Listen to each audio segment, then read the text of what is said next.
Passion for Youth Ministry. Passion for Youth Ministry. Akkam jirtu barattoonni Focus Finfinnee nagaan Waaqayyoo isiniif haa baay'atu. Ani Pastor Naa'ol Baqqaleeti. Akkuma yeroo darbee yeroo muraasaaf walii wajjiniin barachaa turre kutaa macaafa qulqulluu kakuu haaraa keenyaa keessaa ergaa gara Qolosaayisitti barreeffamee walii wajjiniin qayyabachuu jalqabne amma gara xumuraa ga'aa jirra. Waaqayyoo isa jalqabsiisee xumursiisuuf galanni guddaan haa ta'u. Kanaan dura kutaawwan 13 introduction isaa wajjiniin baranneerra. Arrammoo jaalala Waaqayyoo ta'ee kutaa 14ffaa macaaficharraa boqonnaa 3 lakkoofsa 11 amma 17tti kan jiru lakkoofsota kana ja'an walii wajjiniin kan qayyabannu ta'a. Qolosaayis boqonnaa 3 lakkoofsa 11 hanga 17tti kan jirudha. Akkuma mala keenya maqaa Gooftaa Yesuusiin kuticha nan dubbisa. Yaadaan qalbiidhaan isin immoo xiyyeeffannaatti laattanii dhaggeeffattu jechuudha. Egaa si'achi Giriikii fi Yihuudii nama dhagna qabateef nama dhagna hin qabatin wallaalaa isa jireenya isaan qajeelfatin garba birmaduu jechuun hin jiru. Kiristoos garuu hundumaaf jira. Inni nama hundumaaf waan hundumaati. Isin warra fo'aman, warra Waaqayyoof qulqullaa'an, warra jaallatamanis erga taatanii araara garaa keessaa dhufu, gaarummaa, gad of deebisuu, garraamummaa, obsas akka uffataatti uffadhaatii keessa jiraadhaa. Waliif danda'aa. Namni tokko isa kaan yoo komate waliif dhiisaa. Gooftaan akkuma isiniif dhiise isinis immoo waliif dhiisaa. Isaan kana hundumaa irrattis jaalala isa wanta hundumaa raawwatamaa godhee walitti hidhu qabaadhaa. Nagaan Kiristoos inni isin dhagna tokko ta'uudhaaf itti waamamtan garaa keessan keessatti haa mo'u. Warra galata galchanis ta'a. Dubbiin Kiristoos akka badhaadhummaa isaatti isin keessa haa jiraatu. Ogummaa hundumaan wal barsiisaa, wal gorsaas, qooqa garaa garaatiin, faarfannaa galataatiin, weedduu hafuuraatiinis galata garaa keessanii Waaqayyoof faarfadhaa. Dubbiidhaan yookiis gochaadhaan waanumti isin hojjettan hundinuu maqaa Gooftaa Yesuusiin haa ta'u. Isumaanis Waaqayyo Abbaadhaaf galata dhiyeessaa. Ameen. Egaa akkaataan barreeffama ergamaa Phaawulos ergaawwan garaa garaa keessattis gaafa laallu iddoo lamatti qoonnee ilaaluu dandeenya. Jalqaba irratti Phaawulos yeroo baay'ee ergaawwan barreessu keessatti doctrinal partii barreessa. Itti aanee immoo practical partii barreessa. Ergaawwan Phaawulos amala kana lamaan qabu jechuudha. Doctrinal partii kan jennu fakkeenyaaf Qolosaayis irratti ilaalaa akkuma turre waa'ee ayyaana Waaqayyoon fayyuu keenyaa, waa'ee jireenya bara baraa argachuu keenyaa, waa'ee qulqulloota ta'uu keenyaa, astamiroosa jennu doktiriinii wanta nuuf ta'e waa'ee eenyummaa keenyaa, waa'ee jireenya kiristiyaanummaa keenyaa ifaa ifatti bareechee kan dubbatu doctrinal partii isa jennu kanadha. Jalqaba irratti erga waa'ee kanaa dubbate boodatu gara practical life'itti gala. Practical life'idha wanti wal qabatu immoo akkas godhaa, akkasitti jiraadhaa, of eeggadhaa, dhama'aa, jabaadhaa, baqadhaa, ofirraa baasaa, uffadhaa, qajeelfamoonni jedhaman kun practical partii isa jennudha. Namni practical partii kana utuu hin barin utuu hin hubatin jalqaba doctrinal partii hubachuu waan qabuufi waan isaaf godhame, hojii fannoo Yesuus Kiristoosii waan isaaf xumurame, wantoota doctrinalii ta'an akkasii dubbachuudhaan jalqabeetu xumura ergaa isaatii irratti immoo kana godhaa. Erga kun isinii ta'e isin immoo kana godhaa. Erga eenyummaa akkasii argattan akkasitti jiraadhaa kan jedhu immoo qajeelfama jireenyaa laata paartii lammaffaa irratti ergaawwan isaa keessatti. Qolosaayis irrattis waanuma wal fakkaataa akka inni fayyadame agarra. Akkuma argitan gara xumuraa kana akkas godhaa kan jedhu qajeelfamatu itti baay'ata. Kun amaluma ergamaa Phaawulos barreessuuti. Dheengaddagaa jireenya haaraatti jiraachuu dhaawwaa wal qabatudha wanti kaasnee wajjin ilaalaa turre. Har'a immoo tokkummaa dhagnaa obboloota gidduutti kan jedhu ilaallaa jechuudha. Obboloota gidduu tokkummaa dhagnaa jiru, tokkummaa hafuuraa jiru, akkamittiin eeggachuu dandeenyaa isa jedhu iddoon itti barsiisudha Qolosaayis boqonnaan 3 lakkoofsi 11-17 gaafa qayyabattanii Waaqayyo isa jalqabaa obboloota gidduutti yookaan warra amanan gidduutti tokkummaa akkamii barbaada isa jedhu gaafa macaafa qulqulluu keenya irraa ilaallu tokkummaa isa sadan tokkummaa gidduu jirudha. Keessumatti wangeelli Yohaannis boqonnaan 17 lakkoofsi 11 akkasuma lakkoofsi 21 gaafa ilaaltan gooftaan keenya Yesuus Kiristoos xumura tajaajila isaa jalaa abbaa isaa utuu inni kadhatu argina. Wanta gooftaan abbaa isaa bartootaaf kadhate keessaa inni guddaan tokkummaa isa nu gidduu jiru isaanis akka qabaatanii kan jedhudha. Tokkummaa abbaaf ilma gidduu hafuura qulqulluu gidduu jiru triune Godhead isa jennu gidduu tokkummaa jiru warri ati naaf laatte kun warri natti amanan kunis akka isaan qabaataniif sin kadhadhaa kan jedhu ture. Yohaannis boqonnaan 17 lakkoofsi 11 lakkoofsi 21 waa'ee kanaa dubbata. Kanaaf dhimmi tokkummaa obboloota gidduu dhimma komproomaayisii gochuu hin dandeenye, dhimma xiqqeessinee ilaaluu hin dandeenye akka ta'eef gooftaan keenya Yesuus Kiristoos waan inni nuu kadhate keessaa tokkummaan hafuuraa baay'ee isa murteessaadha. Lafa tokkummaan hin jirretti yaadaan gargar ba'u jira, barsiisaan gargar cabuu jira. Bakka tokkummaan hin jirretti hojii Waaqayyoo hojjetamuun ulfinna Waaqayyoo mul'achuun hin danda'amu.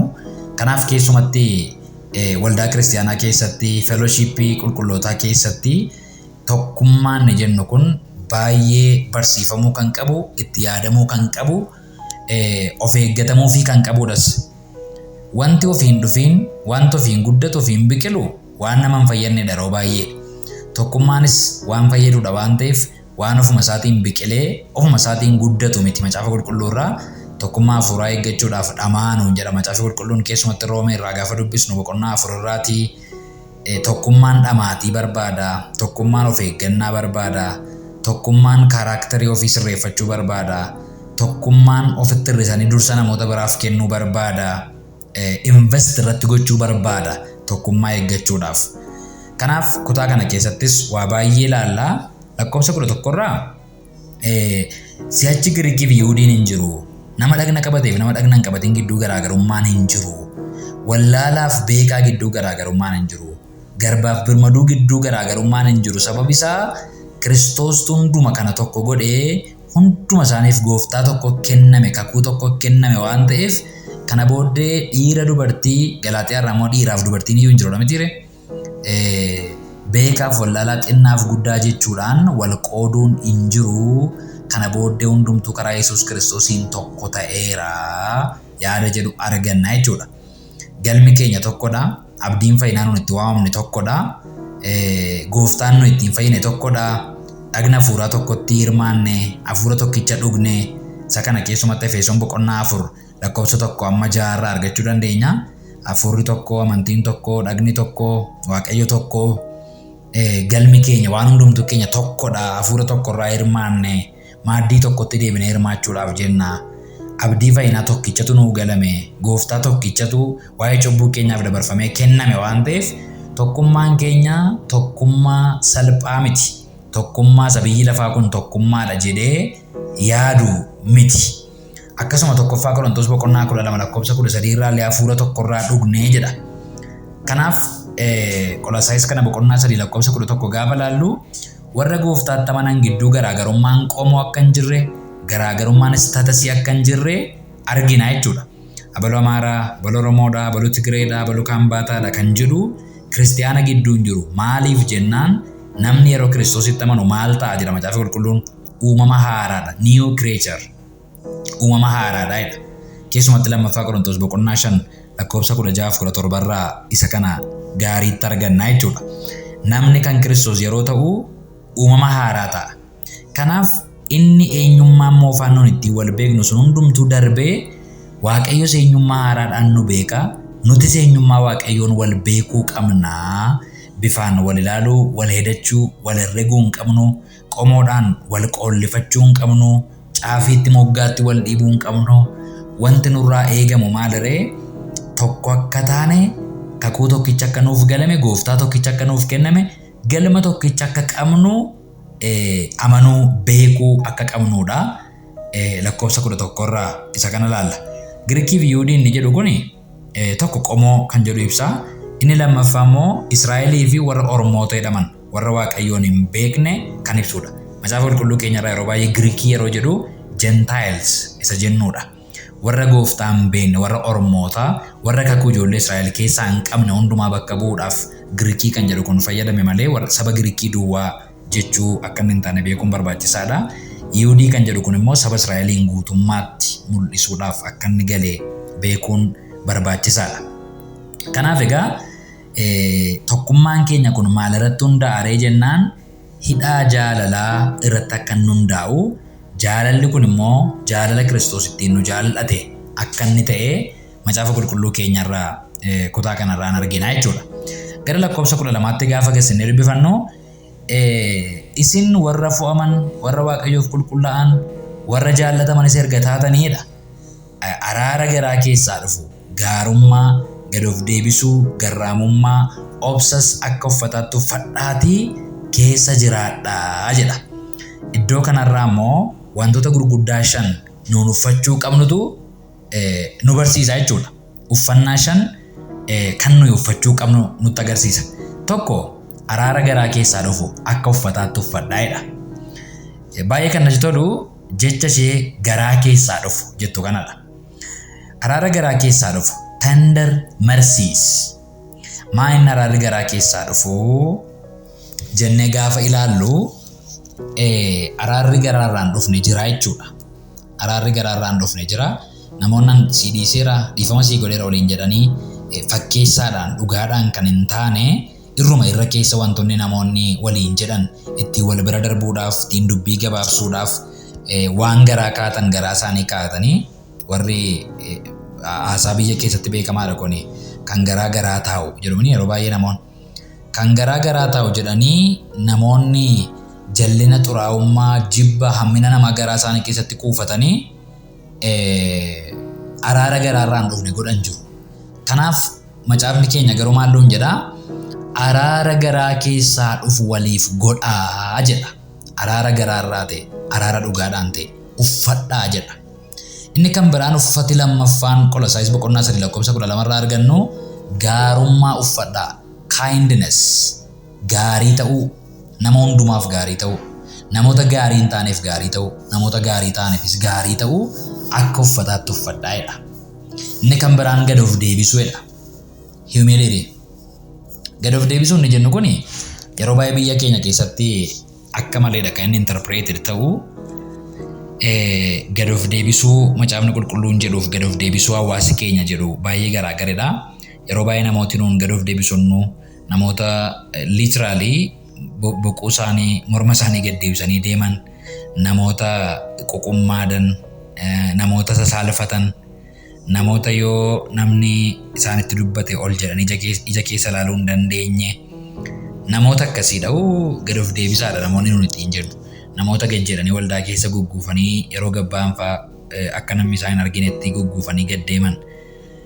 Kana miti gad of deebisuu inni macaafni qulqulluun jedhu mirga ofii wallaaluu jechuu miti. Fakkeenyaaf gad of deebisuun amma ga'an wallaaluu jechuu miti. Gad of deebisuun of tuffachuu jechuu miti. Gad of deebisuun hangatii hin qabu jechuu miti. Gad of deebisuu jechuun gad of deebisuu jechuun qixa ofii beekuu jechuudha.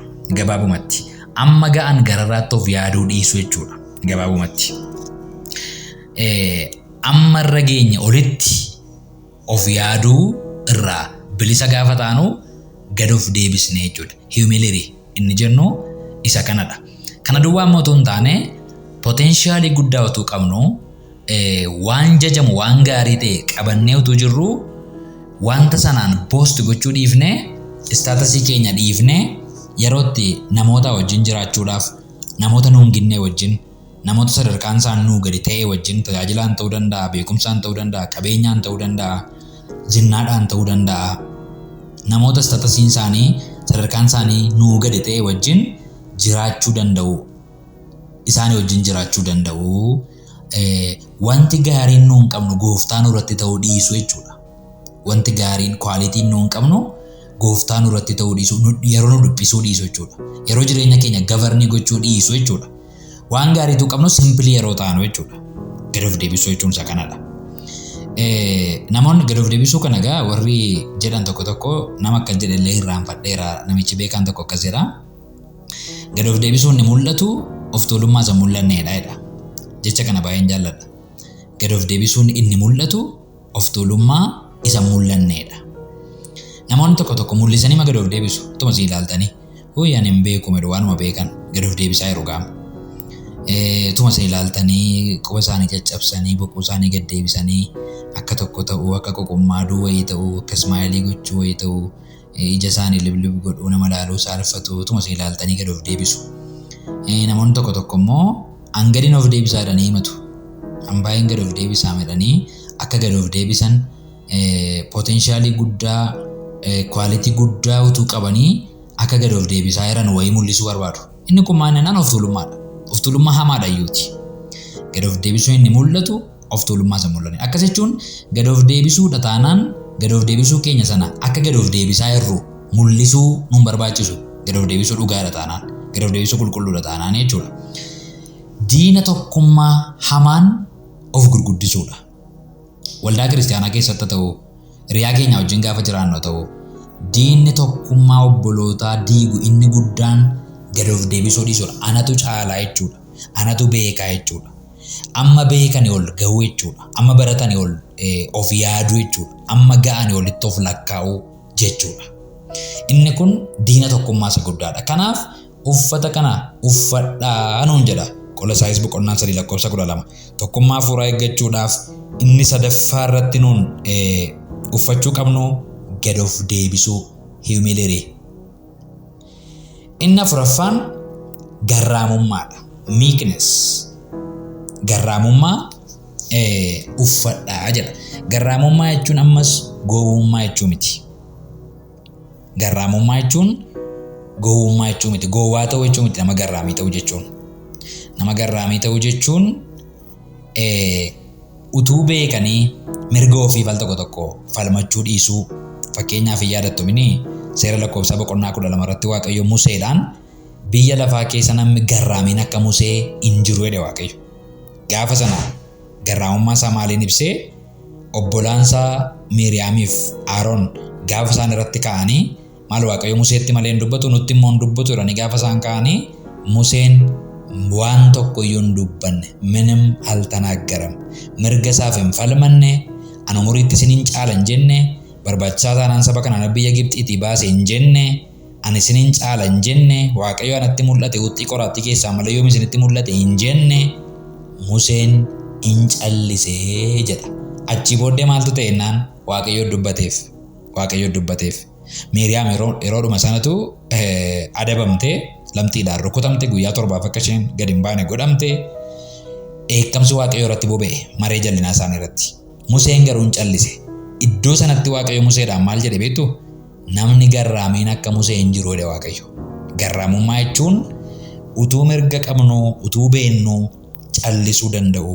Waa bira dandeettii irra darbuu qabaachuu jechuudha. Namootaaf dandeettii wayii irra darbuu qabaachuu callisuu danda'uudha. Inni kun tokkummaaf baay'ee murteessaadha. Inni shanaffaaf inni baay'ee barbaachisaan tokko immoo obsa, patience, obsa. Obsi tokkummaa hafuuraa eeguu keessatti iddoo guddaa qaba.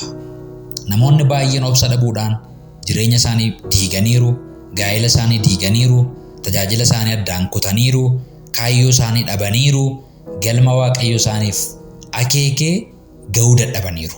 Obsuu dadhabuudhaan. Akkamitti natti dubbatamaa? Akkamitti dhugaan koo jallataa? Akkamitti dubatamuu dadhabaa? Akkamitti arrabsamaa? Akkamitti tuffatamaa? Jechuudhaan namoonni waan xiqqoo, jecha xiqqoo, madaa xiqqoo obsuu dadhabuudhaan jireenya isaanii yeroo isaan miidhan, tajaajila isaanii yeroo isaan miidhan argina. Tokkummaa keessaa yeroo isaan ba'an, tajaajila keessaa yeroo isaan ba'an, maatii gidduudhaa yeroo isaan ba'an, tokkummaa keessa eebba jirurraa yeroo isaan hir'atan namoota hedduu argineerra. Ofii keenyaas waa baay'eetti obsa dhabuudhaan yeroo itti jireenya ofii keenyaa miinee irraa barannee darbine jiraachuu danda'a. Walumaa gala garuu Qolosaayiis boqonnaa 3:12 tokkummaa hafuuraa eeggachuudhaaf uffata gurguddaa 5, uffata murteessaa 5 uffadhaa jedha. Tokko araara garaa keessaa dhufu walii godhaa. walitti gadduu dandeessu. Qolaasaayis keessatti boqonnaa 3 gara jalaatti isin ilaallaa. Kiristiyaanni walitti hin gaddu, kiristiyaanni wal hin komatu, kiristiyaanni walitti hin aaru. No, akkasin jedhu. Kiristiyaanni walitti gadduu danda'a garuu maal waliif godhu? Araara garaa keessaa dhufe waliif godhu. Sanyii isa kana eenyu? Sanyii araara Waaqayyoo. Akkuma Waaqayyo araara godhutti araara godhu. Waaqayyo hin dhiise taanaan hin dhiiseedha bakka. Amma gaafa cubbuu jennee qalbii jijjiirannu Waaqayyo aaraa nuunoodaa akka ishis ta'us immoo edema irra keessa nu dhiisa Waaqayyo. Lakki maal godha? Cubbuu keessan iyyuu maal hin godhu jedhe? Deebi'ee hin yaadadhu jedhe Macaafa Qulqulluun. Kanaaf Waaqayyo amma cubbuu keenya yoo deebi'ee yaadannetti Waaqayyo koo dandeettii waa irraanfachuu hin qabu jechuun waa irraanfachuu hin danda'u Waaqayyo. Garuu nameessee Macaafni Qulqulluun gaafa nutti immoo just akka namni waa irraanfatu Waaqayyo cubbuu keenya sana ingata inuma dhiisa. Edda nuun araara gaafannee booddee akka Waaqayyo araara godhutti araara gochuu qabna nus. Araarri akkasii kun tender mercy jedhama. Araara garaa keessaa dhufu, araara dhugaa, araara genuine ta'e. Araara akkasii uffadhaa rakkoon jiraachuu danda'a. Uffata lammaffaan gaarummaa uffadhaa. Kindness. Nama hundumaaf gaarii ta'a. Namoota hamoof iyyuu gaarii ta'a, gaarii godhaa. Qooda negatiivii poozitiivii deebisaa. Afaan gaarii dubbadhaa. Waan gaarii calaqqisiisaa. Hamaa hamaadhaan hin deebisinaa. Macaafni Qulqulluun gara nu gorsa. Gaariidhaan deebisaa. Isa hamaa gaariidhaan mo'aa. Sadaffaa irratti immoo gad of deebisuu uffadhaa. Akkasuma afuraffaa irratti garraamummaa uffadhaa. Shanaffaa irratti immoo obsa akka uffataatti uffadhaa keessa jiraadhaa. Isinirraa addan bahin jechuudha. Isinirraa addan bahin. Kana dhabuun maal jechuudha? Salphina jechuudha. Kana dhabuun qullaa ta'uudha jechuudha. Maaliif? Warra kana uffatatti fakkeesse waan ta'eef. Addunyaa hafuuraa keessatti qullaa nama godha. Maraatuu nama godha. Addunyaa hafuuraa keessatti araara garaa keessaa dhufu dhabuun, garraamummaa dhabuun, gaarummaa dhabuun, gad of deebisuu dhabuun, obsa dhabuun qullaa nama godha. Hafuuratti qullaa nama godha. Tokkummaa obbolootaa keessaa qullaa nama baasa. Lakkoofsa 12 wanti guddaan isin barachuu dandeessan isa kanadha jechuudha. Gara lakkoofsa 13tti gaafa dhufnu gara lakkoofsa 13tti tu gara lakkoofsa 13tti hin dhufin waa tokko ni isinii kaasuu barbaada. Laakka jedha. Maaliif kana goonaa kan jedhu kaasan ammoo. Uffatoota amma kana baay'atan uffatoota gurguddaa kana shanan waa'ee maaliif uffanna nuun? Waan gurguddaa 3 lafa kaa'a. Lakkoofsuma 12 irraa. Isa jalqabaa isin warra fo'amtan waan taataniif. Waaqayyoof galanni guddaan haa ta'u. Isin warra fo'amtan waan taataniif uffata gurguddaa kana 5 uffachuu qabdu. Maaliif? Identity keessantu identity ol jedhaadha. Kaffi kan jedheedha. Positionii keessantu positionii ol ka'aadha. Kanaaf positionii amma Waaqayyo isinii kenne kanaa wajjin kan deemu erga Waaqayyo mirxii kooti warri kun jedhee isin filate isinirraa kan deemu maal inni? Uffatoota amma tarreessine kana 5 isin warra fo'amanidha waan taataniif. Inni lammaffaanoo isin warra qulqullaa'anidha waan taataniif. Waaqayyotu adda isin baafate waan ta'eef akka warra biyya lafaa warra qiimii qabatan, warra hinaafan, warra jibbaan jibba deebisan, warra arrabsoodhaan arrabsoo deebisan ta'uu hin qabdan isinii. Maal malee isin warra Waaqayyo qulqulleeffateedha. Warra Waaqayyo adda baafateedha. Qadoosh, holy, Waaqayyoof adda kan ba'an, amala Waaqayyoo kan calaqqisiisan, yaada Waaqayyoo kan jiraatan isin namoota akkasiiti waan ta'eef isinirraa kan deemu uffatoota kana 5nidha jedha. Inni sadaffaanoo innaan isin warra jaallataman waan taataniif. Haalleluuyaa. Warra jaallatamtanis erga taatanii jedha. Kanaafidha jechuudha kan nuuni araara garaa keessaa dhufu goonuuf. Kanaafidha kan nuun gaarummaa argisiifnuuf, kan nuun gad of deebifnuuf, kan nuun garraamii taanuuf, kan nuun obsinuuf. Maaliif jechuudha? Warra fo'aman waan taaneef, warra qulqullaa'an waan taaneef, warra jaallatamanis waan taaneef positionii kana wajjin kan deemu uffata kanadha jechuudha. Obboloota koo namni gaafa positionii isaa dabalu uffata positionii sana gitu uffata. Fakkeenyaaf namni tokko prime minister biyya tokkoo yoo ta'e yookaan prezidentii biyya tokkoo yoo ta'e calladee jiinsii uffatee qumxaa wayii uffatee deemuu hin danda'u akka koof akka keessan. Maaliif? Uffati isaa positionii isaa ibsa, biyya isaa bakka bu'a, biyya isaa kabachiisa, biyya isaa calaqqisiisa. Fakkeenyaaf Prime Ministeriin biyya keenyaa ammatu wayyaa ciccitaa wayii yookiin wayyaa xurii wayii uffatee biyya Jarmaniin yookaan Ameerikaa ammatuu ka'ee dhaqe.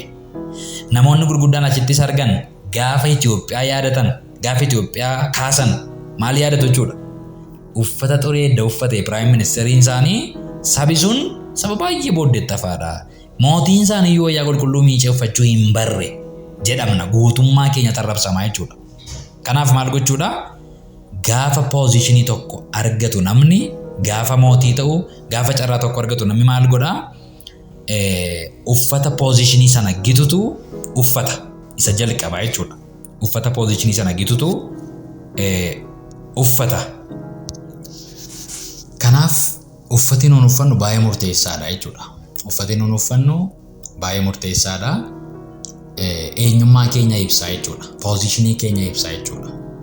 Kanaaf waa'ee eenyummaa keenya, waa'ee poozishinii keenya gaafa dubbatu maal jedhaa? Isin warra fo'amtanidha. Isin warra qulqullooftaniidha. Isin warra jaallatamtaniidha. Kanaaf uffati isinirraa deemu uffata akkasiidha jedheetu lafa kaa'a jechuudha. Macaafni qulqulluun. Gassinna gara lakkoofsa 13 irratti baay'ee kan ture tokko akka jedha. Waliif danda'a. Namni tokko isa kaan yoo komatee waliif dhiisaa. Gooftaan akkuma isiniif dhiise isinis immoo waliif dhiisaadha. Kunis yaaduma mamaatti dubbanne tumsa. Waliif danda'u jechuun maaliif waliif danda'aadha? Macaafni qulqulluun tokkummaa hafuuraa jechuun tokko ta'uu jechuu miti. Jechuun unity is not oneness isa jedhamu jechuudha. Unity qabaachuu jechuun oneness miti. Tokkuma ta'uu, fedhii keenya tokko ta'uu, yaadii keenya tokko ta'uu, nama tokko ta'uu miti. Inni kun hin danda'amu. An nama biraadha, isin nama biraadha. Lakkuu ta'aniillee identical twinii warra jedhaman illee yeroo tokko fedhii isaanii garaagara ba'a. Yeroo tokko yaadii isaanii garaagara ba'a. Lakkuma keessaa warra identical twinii eenyu jechuudha. Kanaaf tokko taana miti. Tokkummaa uumna malee, unity uumna malee, oneness uumna miti. Kanaaf gaafa unity keessatti amala garaagaraa fudhannee dhufnu yeroo hundumaa walitti toluu dhiisuu danda'a yaadi keenya. Walii galuu, wal nyaatiinsa uumuu dhiisuu danda'a. Yeroo akkasii kana maal godhaadha gaa macaafni qulqulluun? Waliif danda'a jedha. Waliif danda'a kan jedhu kanaafidha. Tokko hin taatan garuu tokkummaa uumuu dandeessuudha. Unity uumuu dandeessu. Kanaaf unity keessatti gaafa rakkinoonni tokko ka'an tolerate godhaa, accept godhaa. Tolerate wal godhaa. Waliif danda'aadha. Wal komachuun immoo jiraadha. Akkuma sila kaafne tokkummaa keessa wal komachuun hin jiru. Maal akkamitti nama hafuuraa wal komata wanti jedhu hin jiru jechuudha. Namni hafuuraa maal gochuu danda'a? Wal komachuu danda'a. Garuu maal gochuu qaba? Waliif dhiisuu qaba. Maaliif immoo waliif dhiiseedha? Gooftaan isiniif dhiiseera waan ta'eef. Isin warra dhiifama argattan waan taataniif namaaf dhiisuun isinirraa eegamaadha. Namaaf dhiisuun isinirraa eegamaadha. Lakkoofsa 13 irraa qubna garri guddaan nuun ilaalloo jiraate isa kanadha. Gara lakkoofsa 15tti gaafa dhufnu lakkoofsa 14ffaa. Isaan kana hundumaa irrattis jaalala isa wanta hundumaa raawwatamaa godhee walitti hidhu qabaadhaa jedha. Uffatoota kana uffannee waliif dandeenyee dhiifama goonee kana hundumaa sassaabee kan walitti hidhu paakeejii wanta kana ammoo maal jennaani? Jaalaladha. This a package. Waan hundumaa walitti hidhanni. Dhiifamas, obsas, garraamummaas, gad of deebisuus, waliif danda'uus hundumaa kan of keessatti qabatee walitti hidhee jiru immoo maal jennaan? Jaalala kan jedhamutu samerii hunduma isaaniitiidha. Lakkoofsa 14ffaa irraa. Jaalala isaa waan hundumaa raawwatamaa godhee walitti hidhu isa immoo maal godhaadha? Isa qabaadhaa. Isa qabaattaniinnaan gad of deebisuun salphaadha. Beektu obboloota koo gooftaan keenya Yesuus Kiristoos abboommii bara kakuu moofaatti ture hunduma isaa maaliin walitti qabennaan jaalala kan jedhuun walitti qabeedha macaafni qulqulluun. Kanaaf yeroo jaallannu namaaf dandeenya. Yeroo jaallannu namaa obsina. Waaqayyoon goofticha kee garaa kee guutuu, humna kee guutuu, yaada kee guutuu, jireenya kee guutuu jaallachuu siif ta'a. Namas akka mataa keetiitti jaalladhu. Jaalala isa jedhunitu kakuu moofaa hundumaa samaraayis godhe gooftaan keenya Yesuus. Kanaaf kana hundumaa kan nuun goonu yoo maal qabaanneedha jechuudha. Yoo jaalala qabaanneedha. Garuu asirratti waan tokkoon isinii kaasuu barbaada. Jaallachuu jechuun jibbuu dhiisuu jechuu miti. Kan akkasin xuruutti qabatan hin barbaada. Jaallachuu jechuun jibbuu dhiisuu jechuu miti. Bara kana keessa haasaan tokko jira miti. Abaluun nan tamacha'u. Abaluun natti hin tolu. Isa jedhan wayii. Haa hin jibbuun. Natti hin tolu malee. Nan tamacha'u bakka. Malee nan jibba miti. Namoonni jedhan jiru. There is no free ground.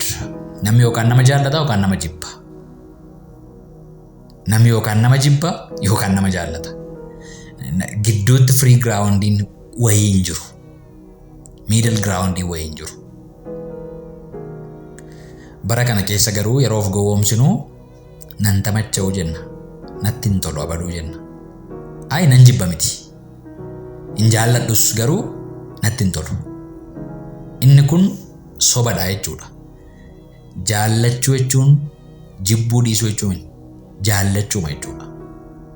Obboleessa keenya tokko haa hin jibbu wanti jedhu hin jiru. Jibbuu dhiisuutu hin taane jaallachuutu nurraa eegama.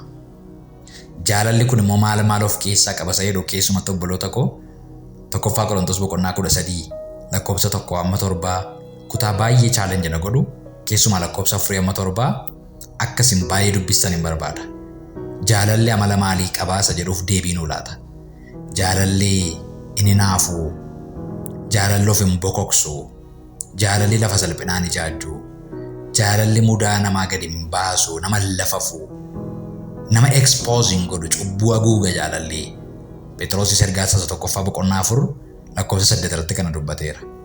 Baay'inni cubbuu akka deebi'ee hin argamne kan godhu jaalala waan ta'eef waan hundumaa irratti immoo jaalala qabaadhaa jedha Phexros.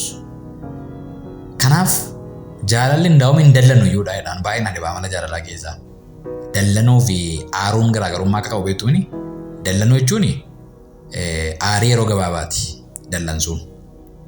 First stageidha. Miirri xiqqoo nama jalaa baduu. Xinnoo ishee annoying. Xiqqoo ishee akka aaruu ta'uu jechuudha. Steejii jalqabaadha. Jaalalli hin dallanu iyyuudha jedha macaafa qulqulluu. Ammam jaalalarraa fagoo akka taane tokkoffaa Qorontos boqonnaa 13:1-7 irraa argachuu dandeenya. Kennaa gurguddaa qabaadhee, kana qabaadhee, amantii amman gaara iddoo isaatii sochoosutti qabaadhee, jaalala hin qabu yoon ta'ee, an akka dibbee koshkosh jedhuun ta'ee jedha Phaawulos. Jaalala malee amantiin gatii hin qabu. Jaalala malee kiristiyaanummaan gatii hin qabu. Jaalala malee Waaqayyo biratti acceptaansii dhugaa argachuun hin danda'amu. Kanaaf jaalalaaf dhamaa inni waan hundumaa raawwatamaa godha. Paakeejiidhaan.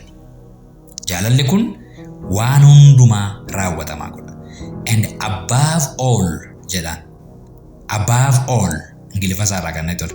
Waan hundumaa caalaa immoo above all these things inni jedhu warra armaanutti ilaalaa olle gaarummaa gadi odeessuu maal above all these things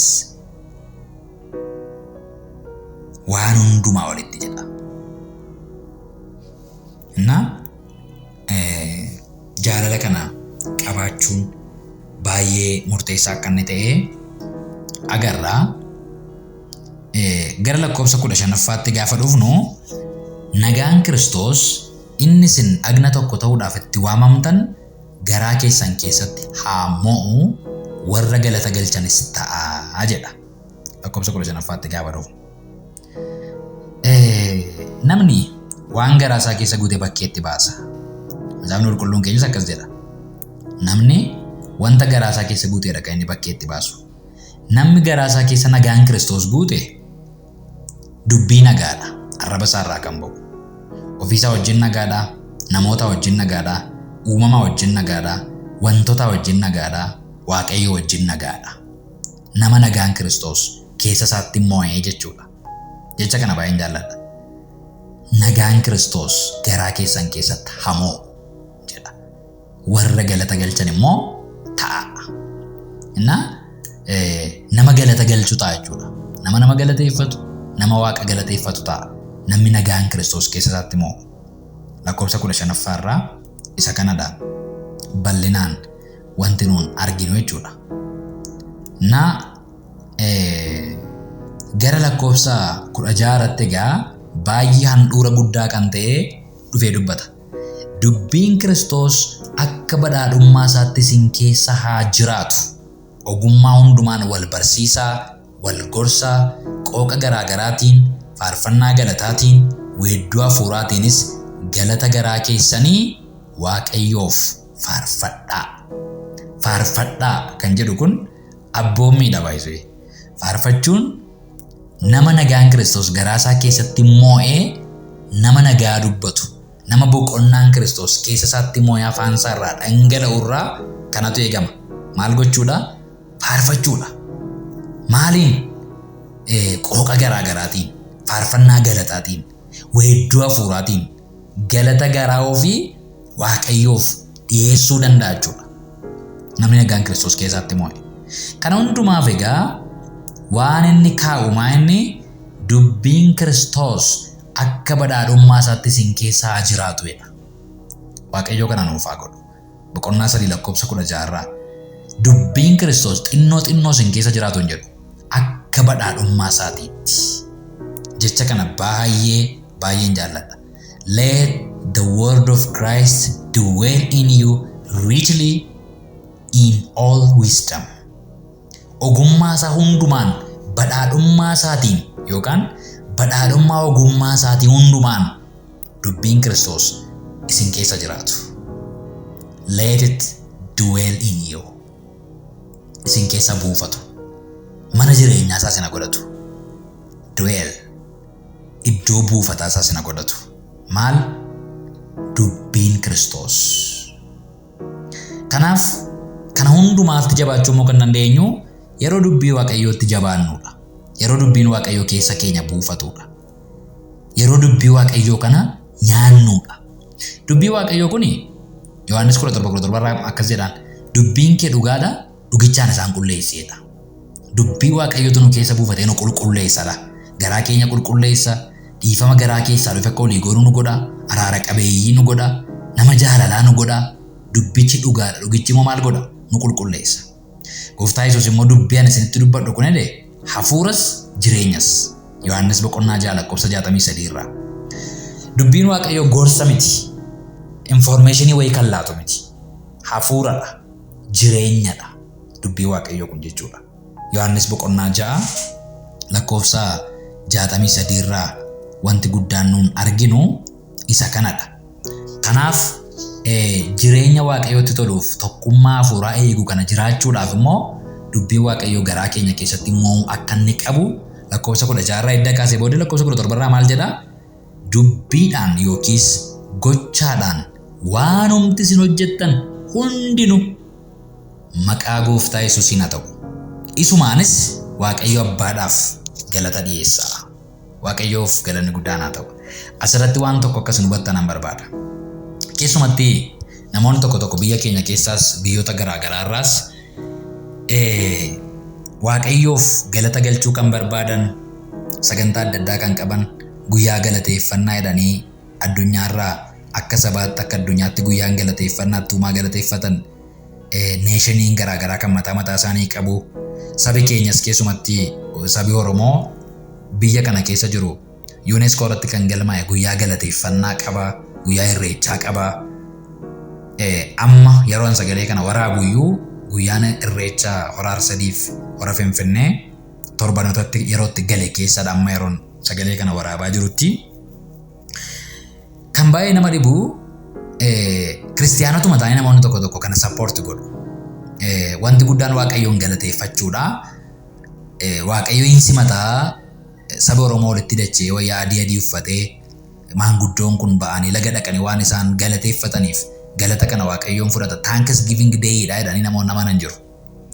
Gara macaafa qulqulluutti deebinee gaafa ilaallu garuu macaafni qulqulluun waan isin Waaqayyoof dhiyeessitan dubbiidhaanis haa ta'u gochaadhaanis Safaarfattanis haa ta'u faarfadhaa jedhameera. Safaarfattanis haa ta'u waan homti isin gootan waan isin dubbattan hundumtuu Waaqayyo biratti kan inni acceptance argachuu danda'u maqaa tokkichaan yoo dhiyeessitanidha jedha. Maqaan kun immoo maqaa gooftaa Yesuusidha jedha. Ilaa akka jedhala dubbiidhaan yookaan gochaadhaan waan homti isin hojjettan hundinuu maqaa gooftaa Yesuusiin haa ta'u. Isumaanis Waaqayyo Abbaadhaaf galata dhiyeessaa. Obboloota koo Waaqayyo Abbaan gaafa Yesuus Kiristoos cuuphame Maatiyos boqonnaa 3:17 irratti kun ilma koo isa jaallatamaadha karaa isaatti tola waan hundumtu jedheera. Akkasuma Maatiyos boqonnaa 17 irratti immoo gaafa gaaree Ejersaa irratti itti mul'ate ulfina isaatiin Yesuus gaafa inni of mul'ise mootummaa isaatiin bartoota isaa keessaa nama 3 Phexrosii fi Yaaqoobii fi Yohaannisiin fudhatee gaafa inni gaaratti ol ba'ee sagalee Waaqarraa dhufe kun ilma koo isa jaallatamaadha isa dhaga'a. Waan hundumtu karaa isaatti tolaa jedhe Waaqayyo. Kanaaf waan karaa Yesuus Kiristoosiin hin taane Waaqayyo Abbaan hin dhaga'u. Galata ta'u, kadhata ta'u. Karaa Yesuus Kiristoosiin qofa dhaga'a Waaqayyo. Hojii ergamootaa boqonnaa 4:12 irraa fayyisuudhaaf Waaqa jalaa maqaa Yesuus Kiristoos jala aboon fayyisuu eenyuuf akka hin kennamne dubbata. Macaafa qulqulluu keenya keessaa iddoo garaa garaa yoo laalle Waaqayyo Abbaan karaa Yesuus Kiristoosiin qofa nama dhaga'a. Yesuus immoo ani karaadha, ani dhugaadha, ani jireenya gaafa jedhu karaa maaliiti? Karaa gara Abbaatti geessudha. Ana malee homti nu gara Abbaa dhaquu maalin godhu hin danda'uudha. Yohaannis boqonnaa 14:1-6 irraa. Kanaaf galata qabattanis gara Abbaa dhaquu yoo barbaaddan, kadhata qabattanis gara Waaqayyo dhaquu yoo barbaaddan karaa tokko duwwaa jira. Karaan gara Abbaatti geessu karichi Yesuus Kiristoos jedhama. Wanta maqaa Yesuus Kiristoosiin hin taane Waaqayyo Abbaan maal hin godhu? Hin dhaga'u, hin simatu, hin beekus. Inni kun dhugaa macaafa qulqulluu keenyaati jechuudha. Kanaaf lakkoofsa 17 irraa immoo dubbiidhaan yookiis gochaadhaan waan homti isin hojjettan hundinuu tokkoyyuu tun hafin maqaa gooftaa Yesuusiin haa ta'u. Isumaanis Waaqayyo Abbaadhaaf galata dhiyeessaa. Waaqayyoof galanni guddaan haa ta'u. Maqaa dinqiidha maqaan Yesuus. Gooftaan keenya Yesuus Kiristoosis maqaa kootiin kadhadhaa jedhee Yohaannis boqonnaa 14:13-14 ilaaluu dandeessu. Akkasuma Yohaannis boqonnaa 16:23-26 ilaaluu dandeessu. Maqaa Yesuus Kiristoosiinidha kan kadhachuu qabnu. Efesoon boqonnaa 3:12 irraas Efesoon boqonnaa 5:20 irraas yaaduma kan arganna. Maaliif maqaa Yesuus Kiristoosiin malee Waaqayyo biratti acceptance hin qabnu yoo jettanii dhalli namaa hundumtuu Addaam cubbuu hojjechuu isaatiin akeeka Waaqayyoo isa barabaraa keessaa ba'ee waan tureef kan namni akeeka barabaraa isa keessaa ba'e kanatti carraa deebuu argate karaa Yesuus Kiristoos kanadha. Yesuus Kiristoos yaala kan jiru hundumtuu diina isaati Waaqayyoof. Waaqayyo Abbaan jaarsa araaraa godhee oolaa araaraas godhee kan inni ittiin dhala namaa ofitti araarsuudhaaf fayyadame Yesuus Kiristoos waan ta'eef namni tu Yesuus Kiristoositti hin araaramin. Namni tu Yesuus Kiristoositti hin amanin. Namni tu gooftummaa Yesuus Kiristoosiin beekee ofirratti hin moosisin bafissum Waaqayyo Abbaa wajjin wal arguu hin danda'u. Galataafis kadhataafis. Isa kana jala murree baruuf barsiisuun dirqama keenyadha. Walumaa galatti kutaa 14ffaa kanaan xumurraa Qolossaayis boqonnaa 3:18 kaasee hanga boqonnaa 4:1 kan jiru kutaa itti waliin ilaalla. Gooftaan bara keessan jireenya keessan eebbisu yeroo qayyabannaa gaarii isiniif haa ta'u. Passion for Youth Ministry. Passion for Youth Ministry.